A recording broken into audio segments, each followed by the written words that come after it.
Değerli izləyicilər, yanvar ayının 6-sı bir xəbər diqqətinizə çatdırmaq istəyirəm. Xəbərin başlığı belədir. İcra başçısı Leyla xanımın hədiyyəsini mənə vermir. 2019-cu il avqustun 6-sında Binəqədi rayonu 7-ci mikrorayonda uşaqlar üçün nəzərdə tutulmuş parkın açılışında Leyla xanım Əliyeva ilə görüşdüm.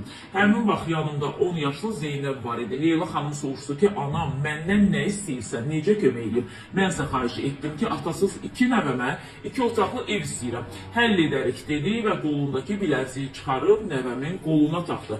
Çox sevindim, ancaq təəssüf ki, bu sevincim çox çəkmədi. Bu sözləri Binəqədi rayon icra hakimiyyətinə şikayətçi olan 68 yaşlı Ülkər Abulova Bakı Posta açıqlamasında deyib. Həmin gün axşam mənə 050-214 və gerisi verilməyib telefonun.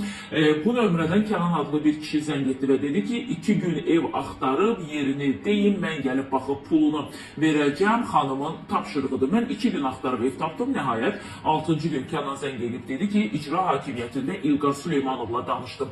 Mənə dedi ki, Ülkər xanıma 10.000 manat verin, bəsidir. Mən dedim ki, Kənan müəllim, axı 10.000 manata 2 otaqlı ev düşmür, heç bir sot torpaq da düşmür. Ülkər Abulovanın sözlərinə görə şikayət etmədiyi ünvan qalmayıb, hətta rayonun deputatı Azay Quliyeva da dəfələrlə müraciət edib. Azay müəllim əvvəlcə yardım edəcəyini söz versə də, sonra məni qəbul edəndə dedi ki, bu iş onun imkanlarından kənardır. Bir neçə dəfə icra başçısı Elxan bəy ilə görüşdü, mənə söz verdi ki, o evi sənə verəcəm. Sonuncu dəfə 2024-cü il mayın 3-də görüşdük, o vaxtdan heç bir səs soraq yoxdur. İndi daha məni qəbulda etmir. Məsələ ilə bağlı Binəqədi rayon icra hakimiyyətinə 10 gündür göndərilən sorğuya isə heç bir cavab verilmir.